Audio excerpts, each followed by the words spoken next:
இங்க ஒருத்தன் பயங்கரமா கோவத்துல கத்திக்கிட்டு ஒருத்தனை மலையிலேருந்து கீழே தூக்கி போட்டு சாவடிக்கிறான். இவனை ஏன் சாவடிக்கணும்னு தெரியுமா? அது கொஞ்சம் பின்னோக்கி போகணும். நான் ஒரு வைக்கிங் வீரர், ரொம்பவே ஸ்ட்ராங்கானவன். என்னோட குறிக்கோள் லட்சம் எல்லாமே ஒண்ணுதான். எனக்கு நீ ஒரு வீரர்கிட்ட சண்டை போட்டு செத்து கடவுளா மாறி வல்ஹாலாக்கு போகணும், இல்லைனா ஹில்ஹைம்லேயே போர் அடிக்கிற வாழ்க்கையை வாழணும். என்ன பண்றது? அதனால முதல் வீரனை சந்திச்சு அவனை சண்டைக்காக கூப்பிட்டேன்.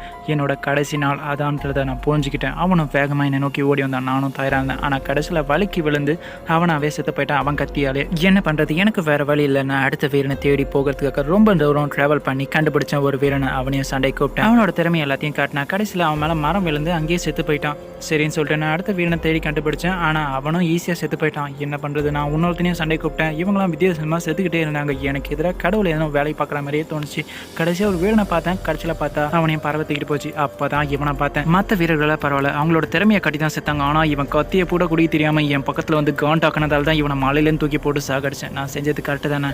நான் ரொம்பவே கோபத்துலையும் ரொம்பவே வாழ்த்தத்துலையும் எனக்கு இணையான ஒரு வீரன் கிடைக்க மாட்டானான்னு யோசிச்சுட்டு இருந்தேன். அப்போ ஒரு வித்தியாசமான சவுண்டு பார்த்தா பக்கத்தில் இருக்க சர்ச்சில் நன்ஸ் எல்லாம் பிடிச்சி சாப்பிட்டுட்டு இருந்தான். அவனை சண்டைக்காக நான் கூப்பிட்டேன். இன்னைக்கு என்னோட முடிவு நெருங்க போகுதுன்னு சொல்லிட்டு அவன்கிட்ட சண்டைக்கு போனேன். அவன் என்னை தூக்கி போட்டு பந்தான்னு அவன் கையிலேயே கத்தி இறக்கினேன். அவன் வலி தாங்க முடியாமல் என்னை தூக்கி போட்டு மிதிச்சு அவன் காதில் இருந்த ஒரு நங்குலத்தை எடுத்து ஒரே குத்தினான்.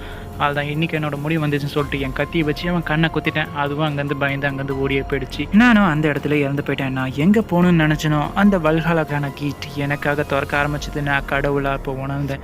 எனக்கான கத்தியும் சரக்கும் ராஜாவான எல்லா விஷயங்களும் எனக்கு கிடைக்க ஆரம்பிச்சுது. நான் ரொம்பவே சந்தோஷமாக ஏற்றிருந்தேன். ஆனால் டக்குன்னு ஒரு ட்விஸ்ட்.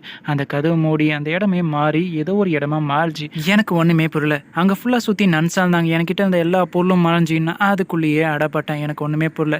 இப்போதான் என்ன நடந்திருக்குன்னா, இவர் ஒரு வைக்கிங் வீரர். ஆனால் அங்கே நன்ஸ் எல்லாம் இவரை உடனே தூக்கின்னு போய் அங்கேயே சர்ச்சிலே வச்சு போச்சு சில்வியை நட்டு இருக்காங்க. அதனால தான் அவங்களோட சொர்க்கத்துக்கு இவர் வந்திருக்காரு. வல்ஹாலாக்கும் போக முடியல. ஏன்னா வைக்கிங்ஸ் எப்பயுமே கப்பலில் விட்டு தான் எரிப்பாங்க. அப்போ தான் இவங்க வல்ஹாலாக்கு போவாங்க. பாவம் இவர்